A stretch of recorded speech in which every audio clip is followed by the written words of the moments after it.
All right, welcome back, everybody around the world. Welcome to all my subscribers. Be redoing the video that I was starting to make earlier. I got most of the way through it, but I thought of a better way to shorten down what I had talked about to shorten the view time. So the basic gist of what I wanted to get across today is, like I was saying, something that I think that any uh, good UFO researcher, anybody who's done a lot of research, good quality research in that field of study, um, anybody would probably agree with what I'm saying. Any of those type of people, but people who are new to the program, they're just starting to hear about or learn about or believe in UFOs and extraterrestrials. They'll probably have more problem with what I'm saying, but and everybody has favorites nowadays. So some people will be like, "Oh no, you're wrong in this and that there." But anyways, hear me out. This is my opinion, but I think that anybody, like I was saying, who's done their research, will probably agree with me. So as I was saying before, UFO activity on this Earth has been here for a while, but there are reportedly, interactions with people starting in like the 1920s and 30s. There's a few cases from different places in the world going back to the 30s in particular, uh, even before the famous Roswell case in the 40s. But you know, there's a fair bit of activity. Probably roughly maybe 10 or 12, something like that, UFO cases maybe per decade since the 30s or more, right? But ones cases where people saw things that might have been more, prominent, and such as Roswell. You have the Rendlesham incident, things like that. Now, in the 40s with Roswell in particular, okay, uh, ironically, the America printed off in the papers that a flying saucer or flying disc had crashed. So I just want to point out that ironically, and just ironically, that was the beginning of true disclosure. Even though we all know they came back and took back their first print and said, "Oh no, it was just a balloon with dummies." We all know that as well. Second half to the story. But in a sense, that was disclosure because we all know the truth is that UFOs and aliens are real. So it, what it must have been was either it was an accident where they told the truth, or they accidentally in some way told the truth, or they intentionally told the truth but then had to redact it and change it. Whatever the case might be, ironically, like I was saying, that was the start of disclosure. um, just drawing attention to that, I've always wanted to. It's worth pointing out. But ever since the 40s, we've had, like I said, a small number of cases, like every 10 years or so, over the last 85 years. So it's not like there was only ever a few UFO crashes or interactions or cases on this earth in the last 85 years. There's been quite a few. They are sporadic. It's not like they follow a set pattern. In particular, you might get a few UFO cases in one place, like say with Roswell, in one country in a given decade, or you might get numerous ones spread out in different countries in a given decade, and so forth. So it's kind of sporadic. There's no real pattern to it. Um, but for the last, out of the last 85 years, we have roughly like the last 5 years or so. It could be between 5 to 10 years. I've lost track now.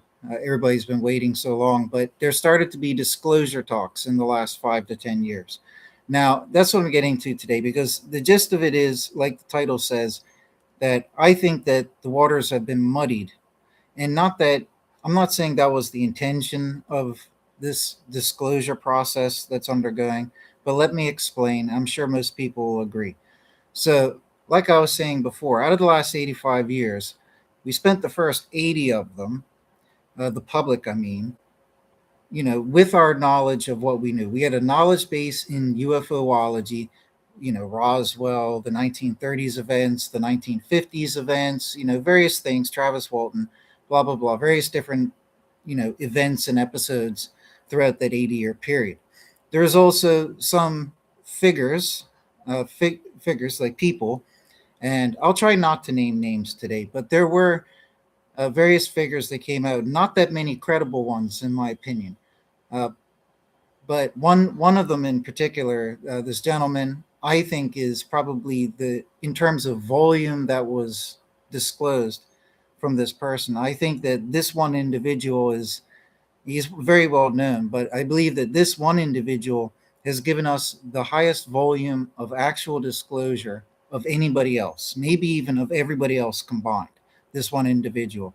Those, who are clued in through their research will probably, be able to narrow down who I might be talking about. But one person in particular is in a sense donated a wealth of knowledge to the field of UFOlogy. Now, in the 80 years, there's also been other sources as well that have come out or trickled out or been, leaked out and whatever. But there's not that much in terms of, verifiable or ones that have, evidence to go along with them, evidence of any type of form or sort.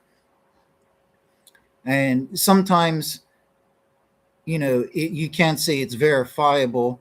You can't say it's proven. You don't have physical evidence or other types of, perhaps you don't have other types of, well, it'd be desired evidences, but the person relaying it is a credible person.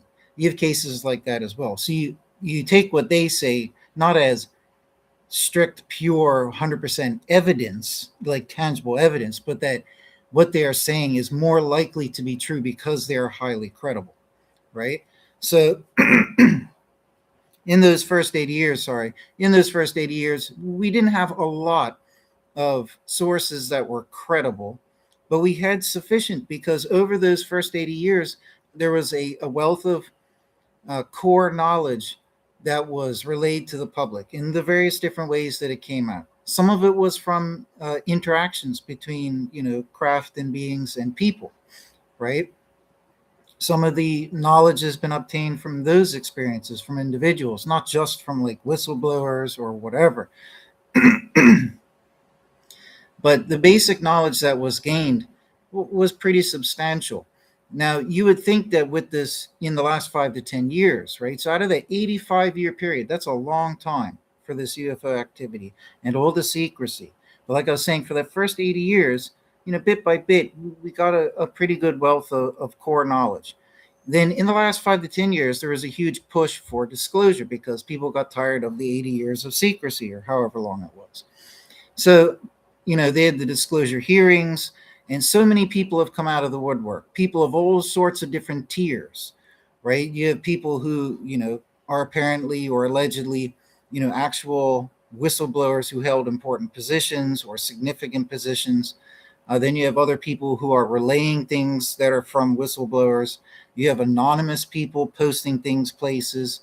There's various different things that have come up. Sometimes there have been videos of UFOs that have been released. So we've had this huge, cluster of activity in the last, 5 to 10 years as part of this whole disclosure movement. And so, I don't want people to nitpick on things that I'm saying. Like, I want disclosure. I'm not against it. I'm not trying to be pessimistic.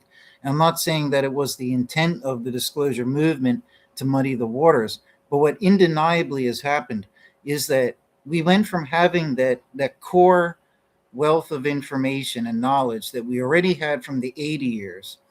And right now, I've been researching this for like 20 years of my life. I think it's about 22 years. It's over 20 years now, right?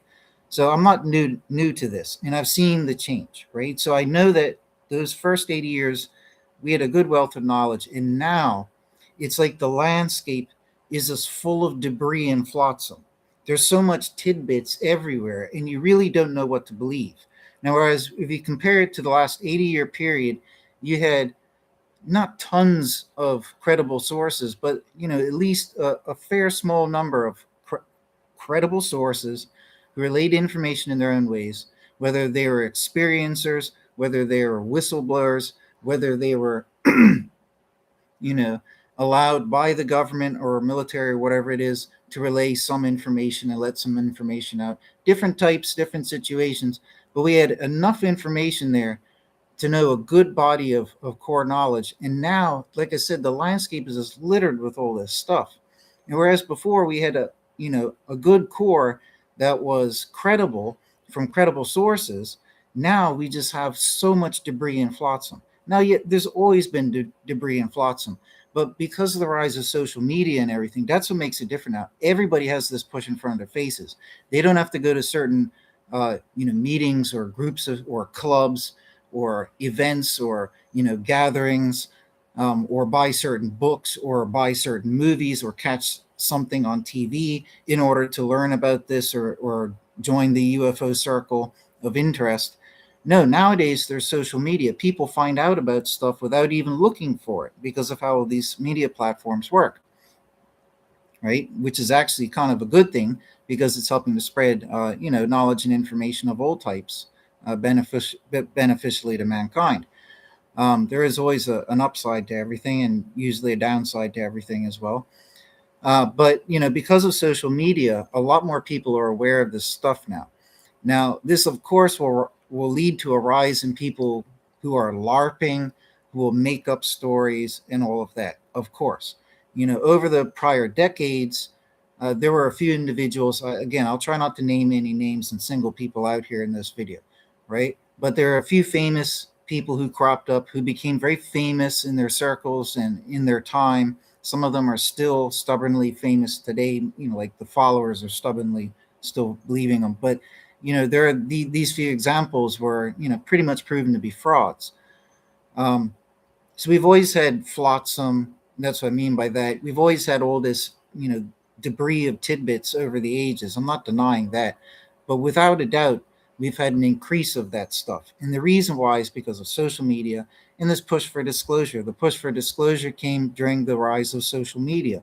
So you have so many people exposed to this. So of course you're going to get more people LARPing and claiming things and all of that there.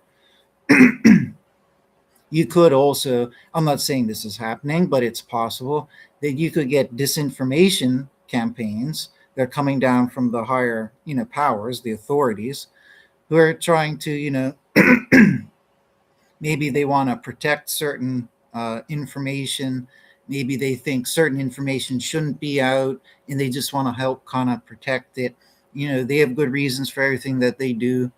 I do believe that people should have some level of disclosure, don't get me wrong. But I do acknowledge the need for secrecy in certain things. But at least I admit to the people that aliens and UFOs are real. Just that, as far as they don't pose a threat. I mean, at least admit that. You know what I mean? Um, that's my stance in this. But getting back to the program, we've had so much people come up. You've had whistleblowers come up. Now, at the end of the day, everybody, like the massive UFO believing public, they want to inside. They want to believe because they want people to come out and they want information to come out. The average the average person's happy when they see a whistleblower come out. So everybody inside, like their nature, they want that whistleblower to spill the beans, to give all this information. They like naively, just instinctually put trust into that individual because they want those type of stories to be true. But at the end of the day, I'm pretty sure that virtually all the whistleblowers that have come out in the last 5 to 10 years, that none of them have actually provided any evidence. And evidence can be in different forms. It doesn't have to mean like a piece of an aircraft or a photo of an alien. It doesn't have to be like that, but some type of evidence that can corroborate your claims, at least, right? There's different types of evidence. That's what I mean. But very few of the whistleblowers have provided that. Some of them are from certain significant backgrounds, right? Or held certain positions or whatever, which lends to their credibility. But at the end of the day, as far as I know, none of them have brought the public any real evidence for anything. So as much as we all want to believe that at least some of these whistleblowers who have cropped up are telling the truth and all of that, we can't prove it, right? And an individual, as they refine their understanding in things and do research and expand their knowledge, as you get older or as you mature your research and study, you shed that debris and flotsam from your knowledge base because there's no need to waste your time on it. You've learned from your mistakes, you've wisened up, and you realize, okay, this is ridiculous. That's unsubstantiated. This isn't proven. This is a wild claim. This is fantasy. This is LARPing, right? You refine down what you believe, right? And I think most people in that situation would agree with what I'm saying here, right? But in refining yourself down, what you will do is you'll probably tend to not put in the same basket. So if you have baskets in terms of credibility magnitude, let's say, right, really credible basket, less credible basket, but still somewhat credible, could be credible. You know what I mean? Then you have the unknown. Well, we have no clue. We can't prove if it's credible or not. It could be fake, right? Three different basket levels like that, right? And the problem with the whistleblowers is because none of them, as far as we know, have provided real evidence of anything. Um, that's just put into, a lesser basket. What you want when you're refining your research and your knowledge base is you want things that can be provable, even on at least some way or some level, like corroborated at least, if not proven with physical evidence. You know what I mean? But you want to believe in things that are provable. So unfortunately, a lot of the whistleblower testimonies, yeah, they might be telling the truth, but we don't know for sure. And we shouldn't believe something. We can consider something, but we shouldn't believe something unless there's good reason to believe it. That's my point. Now, that's just whistleblowers. Whistleblowers have come up. Then you've got uh, anonymous individuals posting on these different platforms like 4chan, X, and various different things, even on YouTube and other places. People, or just on the internet, people crop up, and like on Reddit, and they'll crop up in forums and places, and they'll drop these little nuggets of information, and they'll claim something big, big of themselves, like, oh, I'm in a secret position and I'm just admitting something here anonymously. People, it's like LARPing. And at the end of the day, unless they are in some way providing evidence to substantiate anything, all they're doing really is just, they're in one of the lesser baskets. You can't take that as credible evidence. Now, the point of me saying all this is that in the last 5 to 10 years, when the disclosure movement has been pushing, we've seen a lot of this debris and flotsam added into UFOlogy. There's a lot of people and individuals, and I won't name names, who have cropped up. Some of them are credible. Some of them are not credible. Some of them, we have no clue of knowing whether they're credible or not. They could be, they could not be. There's all different types of, on the spectrum, all different types and categories. Just a lot of individuals have cropped up. Some of them make somewhat conflicting claims as well. For example, we had one individual come up recently talking about that there's somebody who can design a craft that can fly 210 times the speed of light, just as one random example. So what we're getting in this last 5 to 10 years are these a higher increase, and because of social media, it's made this possible, of individuals cropping up and making these claims. Okay, and they come from different backgrounds. Some are like whistleblowers. Some are just anonymously claiming things. Some are just people relaying something that they have learned or been told by a whistleblower. Right?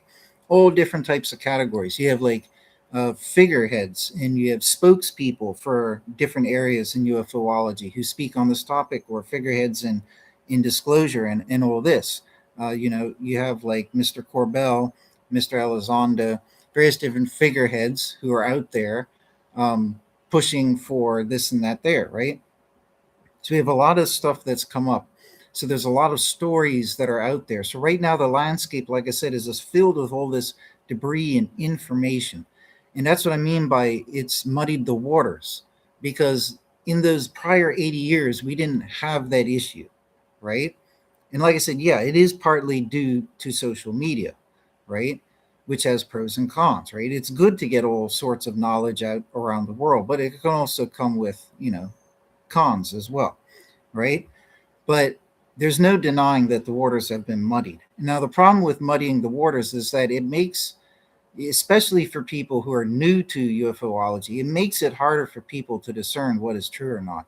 Just the volume of available considerable material, like material that you could consider for yourself, whether you believe it or not, right? Over the last 80 years, the mountain probably stacks to this high. The last 5 to 10 years, it's like way above it. There's just so much more material there.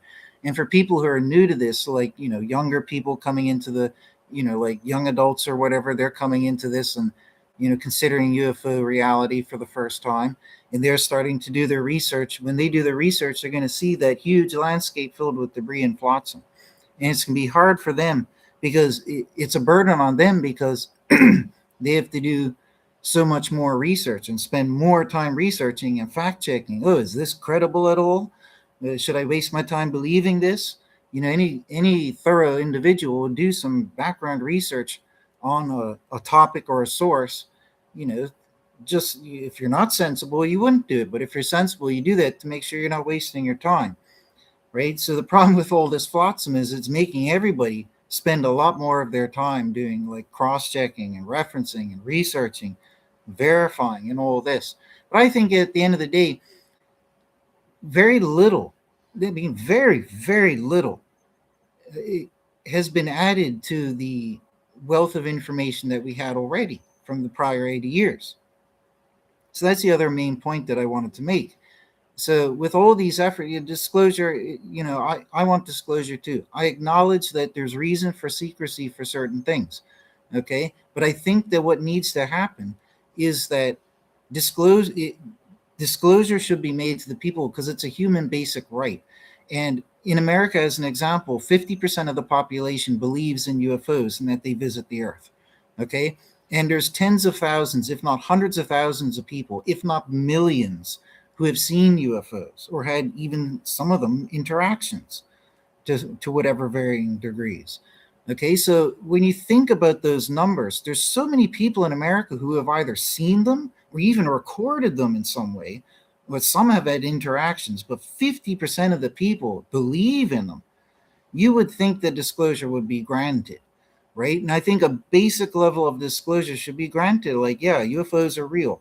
But they did, I point out, I did mention this before in my first take, but the government, the military did come out, like in America, for example, I think maybe 10 years ago or so, and they released some UFO videos to the public.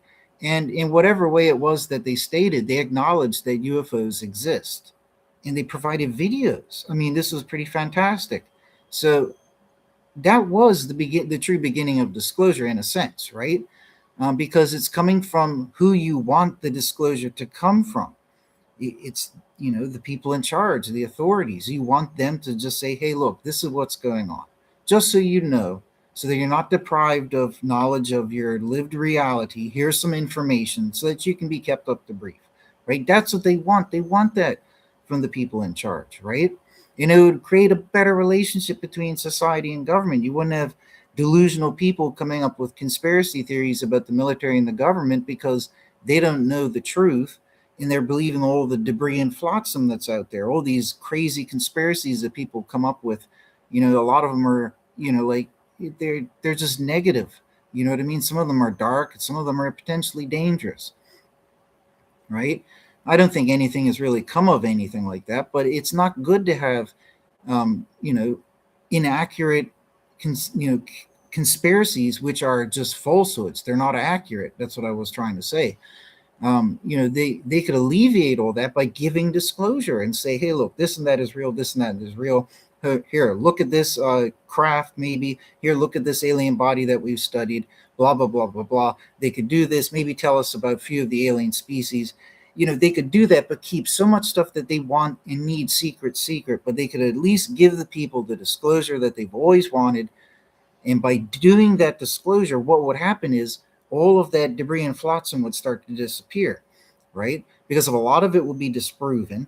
A lot of those silly conspiracy theories would be disproven. And you would have a decrease in, delusional people who would go down those conspiracy tangents. And there would be more trust between the people and the government and the military. You would have a decrease in the people who are demonizing the government and the military. So I think it would be beneficial for society. So I'm all for disclosure. I'm not trying to say that the disclosure movement was purposely done to muddy the waters, but I'm just saying this is how everything turned out. The disclosure movement started. They started the disclosure hearings, trying to push for disclosure, but you can't unsecretify something that's top secret. You know what I mean? It's top secret so the public doesn't hear it. You can't just pull that out of the box and say, here, public, here's the secret stuff. You know what I mean? That's the problem. And, you know, the only way around this is to do your research at the end of the day. It's hard for me to say certain things that I would add to this conversation, but like I said, I don't want to name names in this video, whether for good or bad reasons, right? I just don't want to name any names and stuff like that, like people or figures and this and that there. I know I said Corbella and Elizondo, but they're widely in the public space, so fair enough, right? They put themselves in that space, so I'll mention them. But I'm not going to mention names of whistleblowers and all this and that there, even though the ones I'm talking about are in public space, right? So I'm just not going to mention people, right? But just do your research. At the end of the day, this is the wealth of knowledge that we've obtained from the prior 80 years. And like I said, virtually nothing has been added to it in the last 5 to 10 years with all this disclosure effort of all these different people from different backgrounds, whether whistleblowers or anonymous, or I'm telling you a story of that somebody told me. In all the different ways, very little to nothing has been added onto the wealth of information that we already had. And the wealth of information that we already had already long established that extraterrestrials, UFOs, are dead real. They've been here. They've probably been on Earth prior to the 1920s and 30s, but they've been here definitely, showing their presence, doing whether sightings or there's been interactions with people since the 20s, since the 30s. Okay, and there were at least a few events in the 30s. There was a number of events in the 40s and the 50s, and and so forth, right? And the reality is that thousands of UFOs are flying around the world at one time, right? There's a lot of activity. This was tracked in the UK. This was in the last few years. They did this study of sightings, and I think going by like video and all this, and tracking their movements, and they noticed that there were, I think they said in the low thousands, if not just around 1,000 UFOs flying around at any given time in particular, just on like average. It might fluctuate throughout the year, right? But just roughly speaking, about 1,000 UFOs flying around. I don't know offhand if that was just the UK or Europe or all the world, but it doesn't really matter because in any scenario, that just shows you that there's that many craft. So it's kind of like with human airports. We have so many. We have a lot more flights, but human airports around the world. There's so many airports. There's so many airplanes. There's so many planes in the sky at once. You're going to have plane crashes now and then. It's just by the numbers, by the odds, right? Something's going to go wrong somewhere for some reason, sometime. It'll be a rare occurrence, but because there's like 100,000 planes flying around in X period of time, you're going to probably have a few crashes, unfortunately, right? And the same with UFOs. If you've got 1,000 UFOs or more, I mean, those are just the ones that have been documented, right? That they're going by. But you have low thousands of UFOs flying around at any given time, on average, roughly speaking. That's a lot of flights. And they did notice allegedly that there were patterns that they followed, like paths. So they would have routes essentially, right? That they would sometimes stick to. But that's irrelevant. If my point in mentioning all this is that clearly there's a lot of UFOs. It's not like there's one alien being in one craft that's visiting Earth being spotted everywhere. There's quite a lot of them. And I wouldn't even say there's just a few dozen. I think observably, just going by UFO footage that people have recorded, there's got to be hundreds. But allegedly, there's in the low thousands flying around. That's a lot of flight activity. And when you look at the numbers, you're probably going to get some crashes. Okay, and if we're talking about, like I said before, if you, on average, maybe you have 10 or 12 UFO events, whether crashes or something significant in another way, if you have 10 UFO events every decade, maybe, it's not like they happen one per year, you know what I mean? But if you have roughly, let's just say 10 UFO events per decade historically over the 80 years, like significant ones with something to the story, right?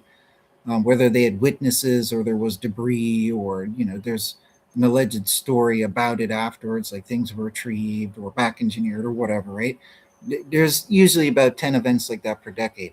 And this will probably fall in line with, if there's thousands of UFOs flying around at any one given moment, you multiply that, even if they're just making one flight per day, let's say, you multiply that by 365 days in the year, where, we're talking about hundreds of thousands, if not in the low millions, of UFO flights of, 1,000 or more different crafts, probably low thousands of numbers of separate individual different craft.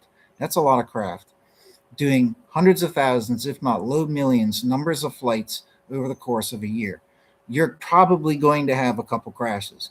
So people just need to be realistic, because so many people are saying, oh, it's so many people I see come out of the woodwork claiming, oh, well, it's ridiculous why UFOs would crash, because if they're so advanced, why would they crash? Well, look at how many flights. Things go wrong sometimes.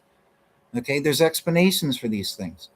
Sometimes craft have allegedly been left here for us, right? Whether we can absolutely prove that or not, who knows? Maybe some of those craft just got abandoned and they assumed it got left for them, right? There could be various different reasons. Maybe some craft are planted there for people to find for various different reasons. Maybe for scientific intrigue and advancement, or maybe it's some type of strategy or plot that they have, whether good or bad, who knows, right? But the reality is that there's that many craft flying around, there's that much activity, and every now and then, they will have problems in one of their craft and they'll crash. And the other thing that we've learned, part of the wealth of information, is that that was a recent finding from the UK, allegedly, right? But like I was saying, observably, even without that as input, I'm just saying, without that, observably, based on all the accounts over time, based on all the tons of people who see UFOs themselves, we clearly know that there's got to be probably hundreds of them. I mean, dozens wouldn't suffice. We're talking about around the world. There's probably hundreds, right? So the only thing different about the UK study was that it raised it up a notch to thousands, like low thousands, instead of hundreds. Big difference. You know what I mean? We have a lot of activity here. And it's been going on since like the 20s or the 30s. That's the reality. But just like when the government and military in America, for example, when they gave their own initial disclosure, releasing those few UFO videos, acknowledging that UFOs are real, they exist, but they don't know what they are, who's flying them. They didn't confirm that aliens are real. They just acknowledged that, yeah, sometimes there's unidentified craft, right, that can sometimes seem advanced, right? And they did reveal some UFO videos themselves, right? From that, what was I getting to at this point again? Um, Let me backtrack a bit, and maybe that point will come back to me. But the important things that I wanted to mention was that, the wealth of information that we gained, right? So we've had those number of craft visiting. Oh, that's what I was getting to. Yeah, that they're not hostile. So in their admission, in acknowledging that UFOs are real and providing some videos of them. Oh, welcome, welcome. Good to see you as well, man. In doing that, and in acknowledging that we don't know who's flying them, but that they don't appear to be hostile, or they don't appear to be a threat to us, that's a very good thing. That was a miracle that they acknowledged that. People don't give them credit for giving us that initial disclosure, but the government, the military, whoever it was, or both, for America, I mean, as an example, they did acknowledge that much, right? So it's just leaving it up to us whether we think, okay, is it from another country or is it from another planet? That's the thing, or from an ultra terrestrial civilization somewhere on the earth, like underwater, underground. They left those things to consider up to us, but they at least acknowledge that they're real. Okay. And with the low number of craft that crash on occasion, we can only assume, and the rumors have said since the 30s, craft was recovered since the 30s. We can only assume that if there are a few crashes, uh, you know, every decade, there's going to be a very small number of crashes that will occur, just by natural odds, and of random things going wrong in one particular craft out of the thousands of flights that are happening. We're going to get a crash from one of the, a few UFOs or one UFO per decade. Now, as long as that, somebody, some witness witnessed the crash or stumbled upon it, whatever it might be, as long as they've related to the authorities, as long as the authorities in whatever way became aware that there was a crash, because my point in saying that is there might be some that have happened that nobody has seen or found, and maybe one day somebody hiking will stumble on it. That's always possible, right? With more of the advanced satellites and technology recently, they're probably tracking things that come in and probably are more aware nowadays of something that does crash somewhere. My point is looking back in the 30s and 40s, as long as the authorities had been relayed a story that, hey, look, somebody saw something crashed, the authorities logically are going to go investigate it. They're logically going to keep it secret. Okay, that's for good reasons. This is what people need to appreciate. Everybody always demonizes the military and the government for all the secrecy. Secrecy is necessary. Yeah, I want some disclosure. Everybody does, right? But I do acknowledge the need for secrecy in some things. There's lots of different varying reasons why secrecy is needed. Sometimes it's something outside the box you didn't even think of, and you're like, when you hear it, you're like, oh wow, that does make good sense. And then you fully appreciate why they kept it secret, but it never occurred to you until you heard it. But you're not supposed to hear it. You know what I mean? People need to trust the government and the military. There's so much demonization going on, right? As I've said before, there's always going to be bad apples here and there, right? So some people fixate, to have this idea that everybody in the government or the military is bad or out to get you or part of this nefarious plan is ridiculous. That is not true. The government and the military are made up of human beings, civilians, like everybody else, right? Just like everybody else is. And to say that they're all corrupt is ridiculous, right? So you're always going to have a few bad apples wherever you go, right? That's what people just have to be sensible, right? That's another point that I've always wanted to say, right? But getting back to the program, right? It's a sensible thing and a logical thing that, governments, if they're aware that something crashed, they're going to go investigate it. It's going to be kept secret. And of course, they're going to study it. And of course, they're going to have the crash remains, right? And these stories started in the 30s and made famous by Roswell in the 40s. And there's been one since then. So, of course, there are governments in the world that have investigated UFO crashes, retrieved the craft, obviously, and maybe some of the cases there were bodies, right? This is all logical. And there are stories to go with it since the 1930s, over the decades, right? And some of them from very credible sources, some very credible sources. You know what I mean? So the first 80 years since the 30s and all that, we had a wealth of very good, incredible core information that was available to us, right? And we've known that there's been this retrieval and back engineering since the 40s and 50s. That's been known, right? Even in the public. More people know now because of social media, right? But it's always been known in the public, right? And over the subsequent decades, some more events took place, some more interactions took place. Different individuals came out because as time passes, right, some people came out in their respective years and gave their, whether firsthand or secondhand testimonies to add to the credible database of knowledge. And then when we get up to the last 5 or 10 years, all of that great, solid, and precious information has then been added to by all this flotsam. People jumping up out of the woodwork saying, "Oh, I worked here, I did this." They can't really prove it, right? Or they claim that they know all these things, and it really just seems like a lot of people are LARPing, right? And if some of them are telling the truth, the problem is that a lot of those you will never know if they are telling the truth. There's no way to know or prove it. And I think that because very little was added to the knowledge base in the last 10 years of the disclosure effort, I think that we should all just rest on the first 80 years of information that we got. That first 80 years provided most of everything we need to know, right? And the other joke is the public has known this stuff for like 80 years now. I mean, another reason to disclose it. Half the population believes, and we've known it for up to 80 years. I mean, you might as well disclose at least something. That's my opinion. It's kind of ridiculous at this point. It really is just ridiculous to keep pushing and holding the secrecy when so many people already know. You know what I mean? And allegedly, some of the people who have given information, like whistleblowers or whatever positions or figures they may be, again, not naming names, some of them allegedly have been allowed to say what they said by the military and government, right? Or whichever way around it goes. So, that makes their stories even more credible. But not much more has been added. A few tales which are very intriguing and interesting that I've heard, but they don't really add anything to the information base. Talking about a giant UFO appearing in the ocean somewhere and being studied by different countries, which I won't get into. That's interesting, but does it add any information to the knowledge base? No, it doesn't. Have we learned or been given any additional information in the last 5 to 10 years about the different types, species of extraterrestrials? No, we haven't. It's always been the same core set, plus a few other random individuals here or there, examples, sorry.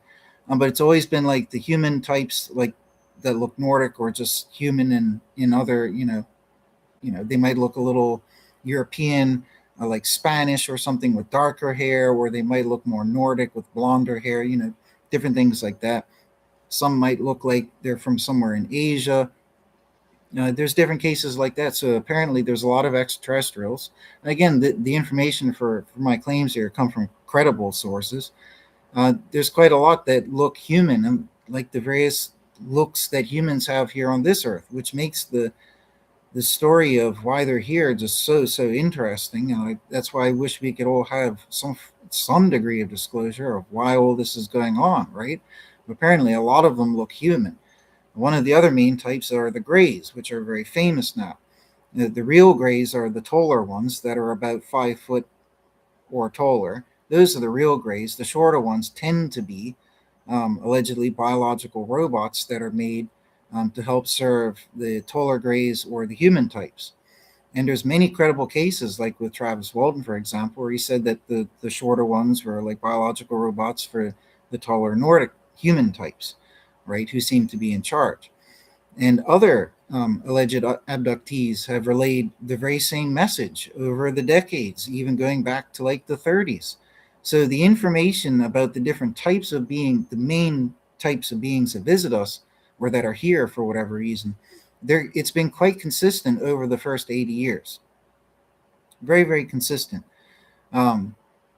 Not really much has been added to it. You sometimes get some anomalous encounters, even by what seem to be some pretty credible people, but their encounters just have a degree of like oddity to them. It's like either there's something odd about the encounter that makes it just so peculiar, or maybe about how the being looks. You get a few of those, even if some of them might actually be somewhat credible cases.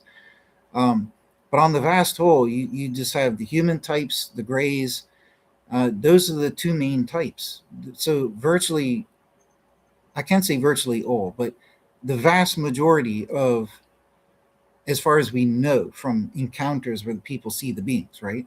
Considering that. But as far as we know, the vast majority of the beings that are here are either grays or humans, okay?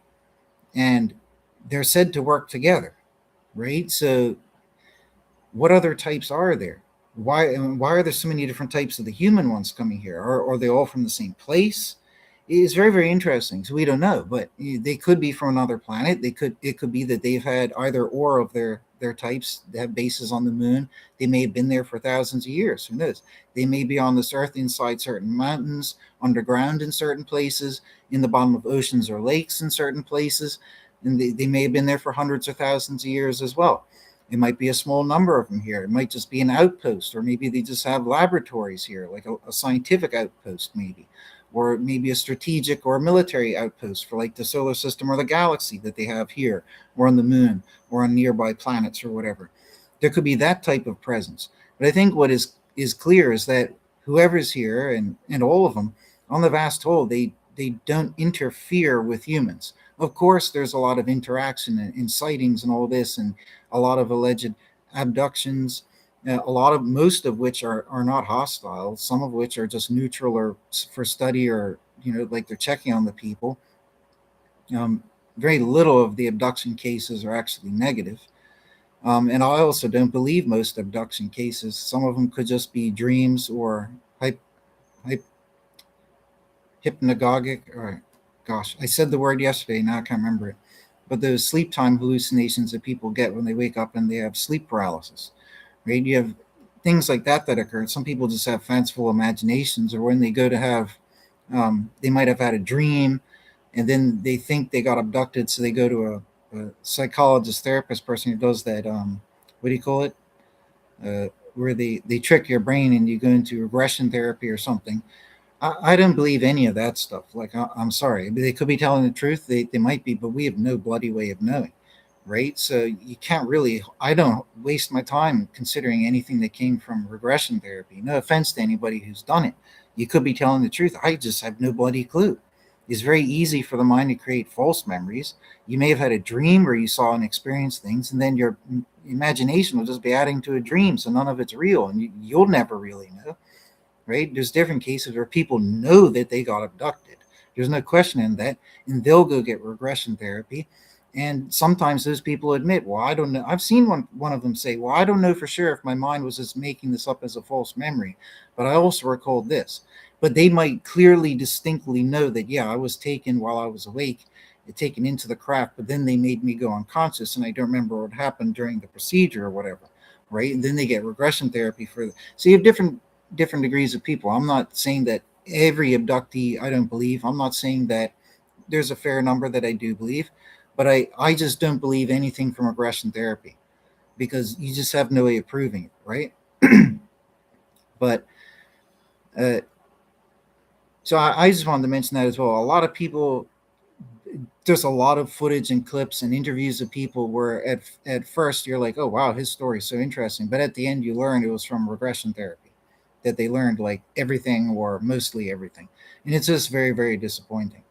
Um, People just need to lean and hinge on, the wealth of information that we already had, and just stick with that until other credible things come out with evidence, right? Or things that are disclosed, which would serve as evidence, right? So as far as we know, the Greys and the human types and a few others are here monitoring and observing us. Whether they live here or have outposts here or have always been here, we don't know for certain. The public, I mean, we don't know for certain. But that's the type of thing we would like to know. But maybe the governments and the military don't actually know. I mean, who knows, right? And maybe it's a mixed bag. Maybe some of them have outposts here. Maybe some have been here for a long time. Maybe some are new here. It could be a mixed bag of things as well. That's the other thing. It could be a complex uh, situation and not a simple one to relay. But they're definitely here observing us. But on the vast whole, it's not hostile. They haven't conquered us. They haven't attacked us. They haven't colonized us. They haven't done anything like that. They really keep to themselves and just observe.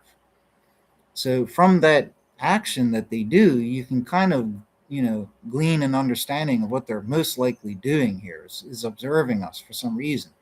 And then obviously, as studying, observing, whatever, but it falls under observation. So why would they be observing us? Is it just for scientific reasons? Is it for like policing and protection? Like maybe they're guarding us. Maybe they're like guardians for the earth. There's different scenarios, like how angels would be or whatever.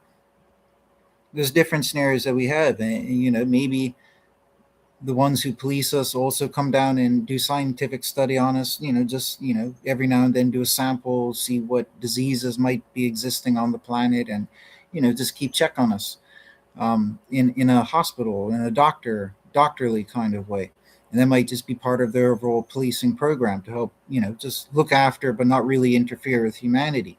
And some of the, like I said earlier, most of the abductions, they're for neutral or beneficial purposes, and there's no reason to think that they're negative. Sometimes people are scared of experiences that could be real experiences, but they didn't need to be scared. But we can't blame them for being scared, obviously, right? But in reality, it's just like when people scientists go out on a boat to the ocean, then they go down scuba diving, capture some sea creatures, bring them up on the boat, tag them, study them, and then release them. The scientists don't want to harm the creatures, and they're not really harming them. Maybe some things that they do might hurt a bit, and they'll be perplexing to the sea creatures, but at the end of the day, they just want to monitor them and keep an eye on them, keep tabs on them, and through studying and just awareness of what those sea creatures are living like, what they're going through, just keeping tabs on everything. And that could just very well be what they're doing here, right? It really strongly appears that that is what's happening.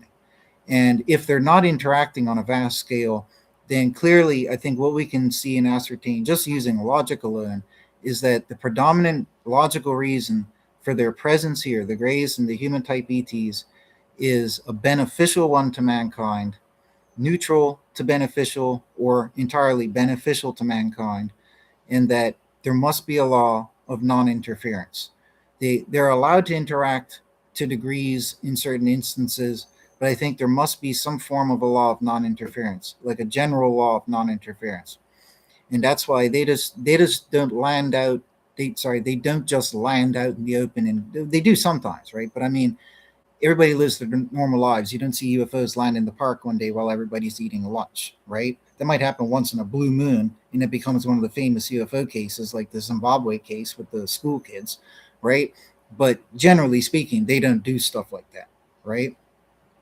So there must be a law of non-interference, a general type of law with exceptions, where in certain cases, maybe it's ordained or maybe it's accidental that they land. Maybe they had a technical issue with the craft and just needed to land for a minute, whatever it might be. Maybe they're just going to do an experiment and see how humans interact with them, how they react to them, and this and that there. So, but the other thing I want to mention, because it just came back to my mind, but why not mention it in this video, is I believe that humans, and I think if you really think about this, you'll find it to be true. But humans, I believe, have an inherent fear, an instinctual fear, like built into their DNA, through generations and generations, perhaps, of interaction with extraterrestrials in historical time, in ancient time, over the epochs of man. I think that there have been interactions. It may have been more prevalent at certain parts in ancient times. Maybe other types of hominid beings existed on the earth with us, and it was a competition for intelligence. You never know what history holds. There's some very interesting things you never know could have happened, right? But with where was I going with this one? Sorry, I forgot where I was going with that one there. But yeah, going back in time. Anyways, if it comes back to me, I'll mention it. Oh, no, no, that's right. It's on the tip of my tongue. It's something that I've always wanted to say. What was it? Yes, I remember now. Thank you. Is that we must have had interactions like stemming from ancient times, like so much repeated interaction with extraterrestrials that got ingrained into our DNA, like a genetic memory, right? Like how when you breed dogs, you get dogs not just look different, but they act different. They have totally different ingrained behaviors. That's genetic memory, right? You breed it into them through repeated behaviors over generations, and it becomes an instinctual behavior, right? Most animals have this. It's fair to say that humans have this. And if we have a natural instinct, that, like a lot of humans have a natural instinctive fear of like spiders, that's quite predominant. And this makes sense because a lot of spiders can be dangerous. And in ancient times, when we didn't have concrete cities and everything, people were out in the wilderness where there are spiders and snakes. And that's why people have this strong instinctual fear, in particular of spiders and snakes, for example, right? And if you lived in a community where you grew up around sharks for tens of thousands of years, people would probably have a fear of ocean or of sharks in particular, right? But these type of instinctual fears. But what I'm getting to is I think that humans have an instinctual fear of certain extraterrestrials. Now, if we saw a Nordic-looking person wearing a space outfit walking up our yard one day to us, and they were a genuine Nordic space person, we probably wouldn't be that afraid. We would only be afraid as if some other random person walked into the property. So I don't think it's the human looking aliens aren't the issue here. I think the grays and the other few other types that show up more rarely, but the predominant one, the ones that show up predominantly are the grays. So taking them as the prime example, if a gray walked into your yard one day and up to you, you'd probably have a heart attack and pass out because you'd be so afraid. Why is that? Like, why is that? We could see people, like, I've thought about this before. Like, if a dog ran into your yard, it would make you afraid as well. It can make you very afraid. But you have to acknowledge that if you saw an extraterrestrial walk into your yard, like a gray, non-human looking extraterrestrial walk into your yard, you would probably freak out. And why is that? People don't get freaked out at other things they've never seen before, but we do with we do people do with extraterrestrials. And even if you imagine it, I mean, I could only imagine with as much as I know, as much as I want to see a UFO and aliens in person. The thing is I have to acknowledge that in reality, yeah, if one walked into my house, I'd probably have a heart attack. It was just terrifying. But why is that? There must be a genetic memory that made us afraid. And I'm just throwing out into the air because I think it's interesting, but it's quite plausible. Um, because most people do and would have this reaction. The majority of us do. I think it's ingrained into our genetic memory from prior interaction where there was either a lot of visitation on the earth, or maybe some of these races are actually from the earth as well, or just have been here for a very long time and used to be on the earth, right? And, for example, I'm not saying it's like this or I believe it was like this, but let's go look down in South America. They have those mummies. What if there were other hominid intelligent beings back then that we just haven't really yet found in the fossil record? Ironically, they have those mummies, right? The few credible ones or whatever. But let's just pretend that, and there probably was a race like that of intelligent humanoids. Maybe they evolved here on this planet alongside us. Maybe they predated humans, right? Or maybe they came after. I'm thinking in this hypothetical scenario, there probably were other types that probably predated humans. Okay, humans came from primates allegedly, whether entirely or in part or whatever it is you want to believe, right? But we're related to them at least. Well, my point there is there could be other types that came before, like maybe amphibious based or reptilian based or just something different that came before mammals showed up, right? Or just something different from mammals. You could have that, right?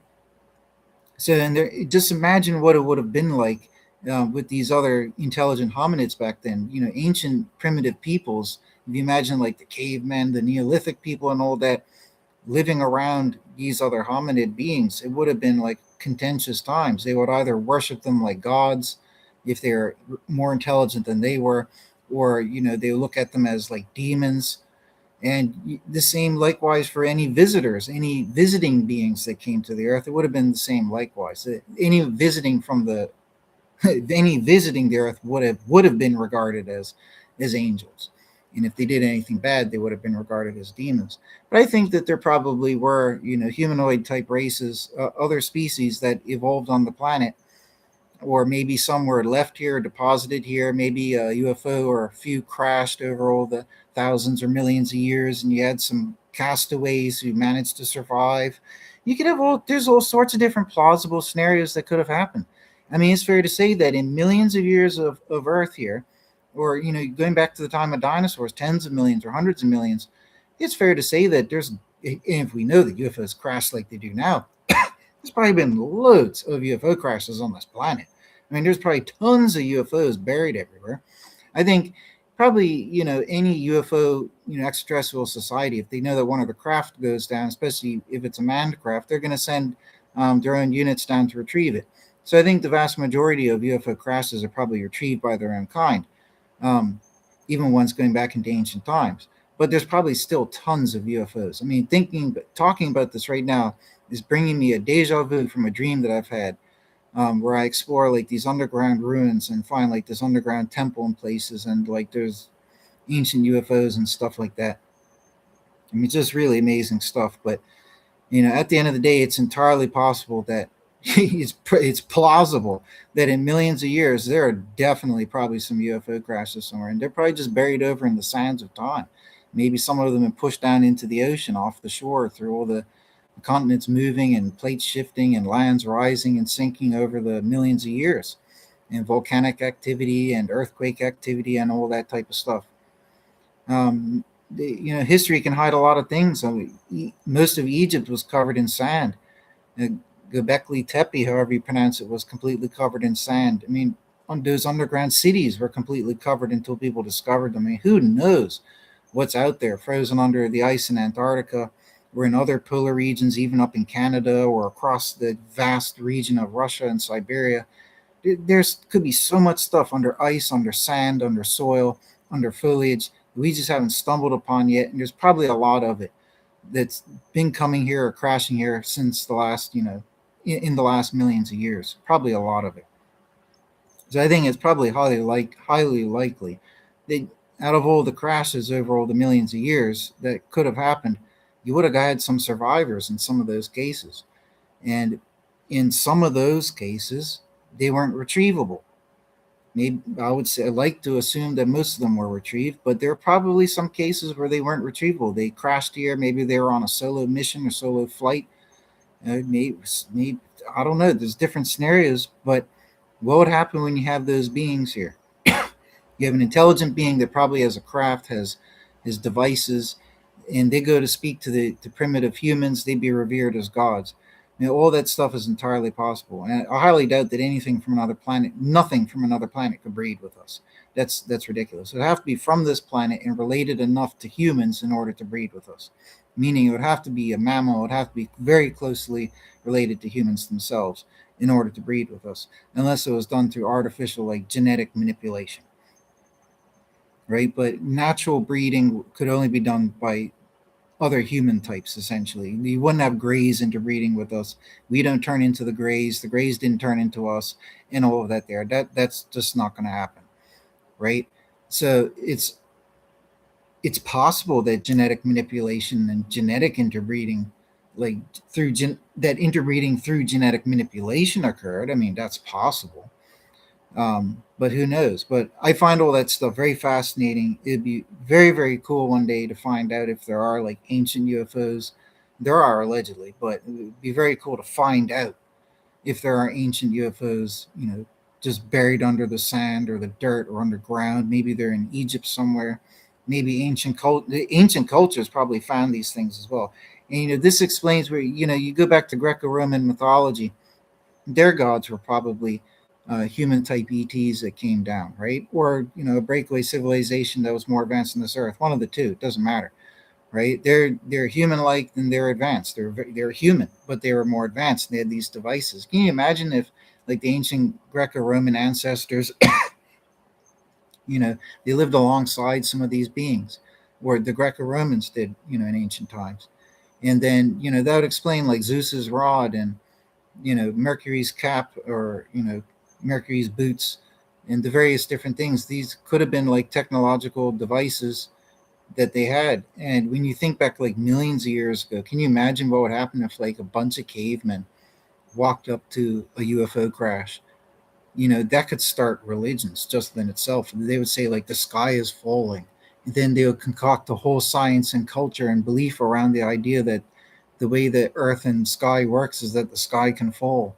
You know what I mean? Like with primitive people or primitive cultures, even if there were other humanoid types, can you imagine what people believed? And they came across an ancient UFO wreckage and they picked up some devices. Can you imagine like a caveman picking up some fancy like laser weapon? Can you imagine? And then you get tales like Thor and his hammer. You know what I mean? Where like this one individual had this device that came from the gods, and it was a crazy magical device that could do amazing things that defy physics, right? Or go according to physics. There you go. That's so the either the ancient Greco-Romans or like their earlier ancestors, they probably lived amongst these type of beings. That's where legends of Atlantis and the Hindu mythology and all that stuff came from, and the other, from North and South America, everything. They had this interaction on the earth, whether the different types of beings were from this earth or they were visiting it. This interaction has been going on for thousands of years. This is highly evident. There's a lot of similarity between these different global religions and megalithic building structure, and there's so much connectivity around the world. The feathered serpent and step pyramids, or pyramids, being found in on virtually all the continents going around the planet, around the equator. There's too much in common where we can clearly see that there were other types of beings on this earth that, you know, either dwelt with man or, existed in the flora and fauna, as other beings that were out there, and humans interacted with them to some way or some degree. And then you have to consider you have these traditions of people coming from the ocean and giving civilization. You have like Quetzalcoatl doing that with I think it was the Aztecs or the Mayans. And then similar with the Oannes. The Oannes were like fish people. They came from the sea, and this could be explained as an extraterrestrial, may have even looked very human or not. Could have been, just a different type of being, like a gray, where someone might say they look fish or amphibian like something that would come from the ocean. Maybe they did come from a USO and emerge from the ocean or from a lake and come out to the people in their spacesuit that was glistening and they looked like they were mer people. You know what I mean? Maybe they were just symbolized as having wings because their craft could fly. Maybe they're symbolized as having fish tails because they could swim in the sea. You see what I mean? But in a few cultures around the world, there were wise sages that came from the oceans, right? And they would relay information in star cultures. And it was either from the oceans or from the skies, these visiting beings. And I think when you connect all the dots, it just shows that there probably were and are other civilizations out there. And some of the credible whistleblower knowledge that's part of the wealth of information knowledge base, like I was talking about, there are underwater bases. Whether they're fixed or mobile, can't ascertain, but there are underwater bases, extraterrestrial bases. And again, they may not be extraterrestrial, they might have always been here. They may have been here for a very long time, or they may be visiting in here, right? Different scenarios. Okay. And likewise, I don't know if there's any verifiably credible evidence that they have underground bases. There's certainly a lot of lore, and I wouldn't doubt it for a second, but there is credible evidence that they have underwater bases. And after all, yeah, why are you making all these craft that can fly in the air and then go under the ocean? Obviously, you got stuff to do in the ocean. You know what I mean? What are they doing? They're looking at fish? No, they're probably doing something important in the ocean. Maybe they are just appreciating the beauty, but I mean, the ocean's kind of creepy too. I mean, you're not going to be flying around in that pitch black abyss for no reason. It's not like it'd be nice to just swim around the coral reefs, but do you see UFOs floating around the coral reef for a viewing session all the time? No, you don't. Most UFOs are out in the open ocean, right? Where there's not really much to see. So they definitely must have something going on down there. But again, all they're doing is observing us. So I think they probably logically just have some type of outpost, laboratory, scientific outpost down in the ocean. There may just be one on the planet, or there might be a few. There might be a lot. I think there's probably at least a few around the planet that are in the oceans. There have been credible physical evidence of UFOs flying in and out of volcanoes. I think even active volcanoes. I mean, the physics of these technologies are so sophisticated that it's almost like they can pass through rock. Very, very interesting. Unless they have an artificial entrance inside that volcano. I don't know, but that was down in like Central or South America. It's on video countless times. Um, Very interesting things to consider. I mean, you could say that would be evidence that they may have underground bases, and that might be. It's entirely possible. But again, we don't have any verifiable, credible information that there are underground bases. Um, the other thing I want to mention to people is this, and this is quite unsettling to think about. I don't like thinking about it myself, but I'll end the video on this note, is that when you see a pretty lake or more so a river on the surface of a land, right? It looks so pretty on the surface, but underneath the ground, depending on the type of rock it is, you're going to have huge cavern systems under your feet that you don't know about. That's why sinkholes happen, right? A lot of places in the world have huge chasms under the ground, sometimes not that far under the ground. That's why sinkholes open up and swallow up buildings, homes, people, and traffic, right? And it's a terrifying thing to think about because all those pretty rivers on the surface and waterfalls and all of that, all these rivers, the moving water sources, what they do is they end up trickling down, maybe even lakes and rivers as well. But what they do is water escapes the contained area that's their base, um, like the base of the river, and they seep down into the ground and erode away certain types of erodible rock and create these huge cavern systems. And over time, they crystallize and then harden. And in some cases, they become quite strong. So you get these huge cavern systems, which will in turn also get internal rivers. Everybody's taught about aquifers, sources of water under the ground that you don't see, but that plants rely on. But most people don't stop and think about all this, right? It does depend on the type of rock that is the ground. It requires like sedimentary type rocks, sometimes limestone and other types. It's called karst regions, a karst type of rock.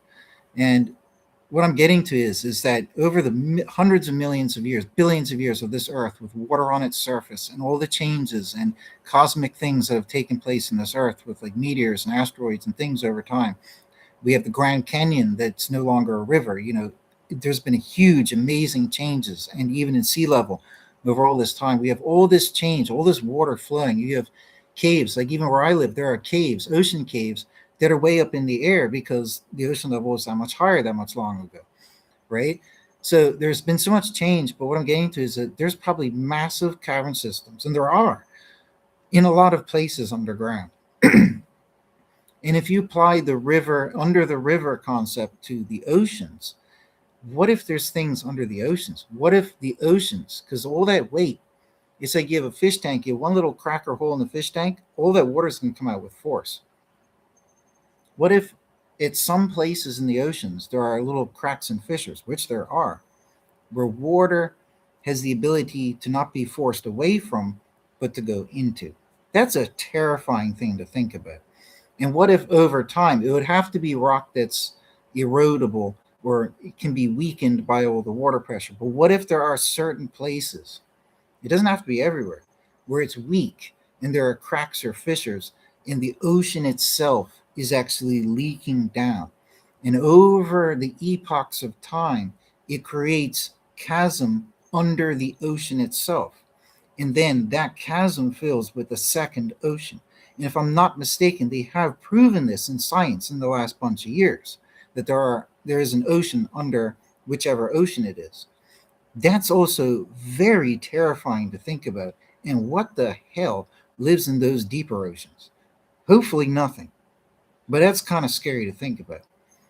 But again, an ocean under an ocean could only happen if you have giant caverns. So really, at the end of the day, when you look at that big, pretty ball of an Earth, some places are safe because the rock is nice and hard. But in terms of land masses, if you could see all the karst regions or cavernous regions highlighted in like red and you looked at the planet, you'd be quite surprised like how much of the planet is like that and has all these huge, vast regions underground. And some of these could be massive. You could fly airplanes through. They're so huge. And we don't know what's down there because nobody's gone and explored them. You have the Mammoth Cave System in Kentucky. It spans, I think, like something crazy, like hundreds or 1,000 kilometers. It's huge, and they've only explored like a few percent of it. It's just ridiculous. It goes on for ages and ages, so we don't know what's down there. Water will always go down. It will find its way down. It's not going to magically disappear. And over so much time, that's why you get such big and deep and long cave systems. And it's just going to keep working its way down and down and down. And that's why at the end of the day, like I'm saying, if you were to look at the Earth, you would see a lot of red blotches everywhere where there would be underground cave systems. And in some of these, it would have worked, the water over the epochs would have worked its way even further down. We're talking the billions of years that Earth has been around changing. So as you rotate that globe, just keep that in mind that there are these pockets, right? Huge, potentially huge pockets here and there that may or may not house like natural or could house artificial life. That's a terrifying prospect. What's also freaked me out is what if the ocean as we have it now, like the ocean level, like what if a fissure opens up somewhere and the ocean level drops a bit because of the aforementioned reason? There's a weak area, maybe there's a little chasm that's formed enough just to drop the ocean level down a few hundred feet. Where I live and where many people live, for example, if you live in any area that's near an ocean, because some people don't live near oceans, but most people in the world do, right? And that's actually a fact. But because most people live near a coast or there's a coast that's reachable to them in some way, can you imagine how frightening it would be if the ocean level just dropped like hundreds of feet, and especially if it did it rapidly? But if it did it even over like a year, that would be terrifying to come out and then look and see a drop into an abysmal, rocky, like gully that goes down hundreds of feet. That would be absolutely terrifying. God forbid it goes down thousands of feet because we lost that much ocean. It's just a really scary thing to think about. That would make a good movie, but that's a little fair. It's unlikely, but you never know. Like we know that ocean levels have risen and dropped a lot, and the science is always saying it's because of glaciers and this and that there. But what if, right? What if? And the whole point of me mentioning all that rigmarole was that you got water acts to gravity, its weight pulls it down, and it will go down and keep going down until something happens to it, like heat or something, to make it disappear, or it dissipates enough where it can't go. down any further. It's gone dissipating sideways. But given enough time, billions of years, with the water that's been on the surface, moving around, doing all the things that it's done over time, I bet you anything that there's a lot of really big chasms that are down there, whether in the continental areas or whether in ocean floor areas. The ocean floor ones are the scary ones. Hopefully, no ocean floor ones. That would be quite scary. I would like to think, and I kind of hope in a sense that there is like a mantle or a magma, and maybe by the presence of that, it prevents that type of thing from happening. Um, but like I said, there could very well be a few, at least one or a few weak spots around the world where you do have this weakness in the rock, a crack, a fissure, and the water's able to get in, seep in due to all the immense pressure, of course, and it's not being pushed out by gases or any type of force. So it's going to make its way in there, and as long as the rock is erodible, it's going to slowly erode away. That's a pretty scary thing to think about. It would probably most likely happen, maybe not guaranteed, but most likely around like fault lines or where there's a lot of volcanic or earthquake activity. That's probably where it's more likely to occur. And maybe there would be an area, a good area to look for something like this would be an area where activity has ceased, maybe like millions of years ago. So you'd have like a residual chasm that was left. You know what I mean? There's no more activity forcing up, hydrothermal energy or whatever to keep the water at bay. You might think I'm crazy, but there's hydrothermal vents at the bottom of the ocean. They're blowing out like hot steam or water gas, whatever it might be. When you think about how much pressure, like if you have a cup of water and you poke a hole in the bottom, what happens? It comes out, right? That's the action of water. And you got the ocean, which is like a giant cup. And then you got a hole in the bottom, and there's stuff spurting up. So obviously there's a force pushing it up and keeping the water at bay.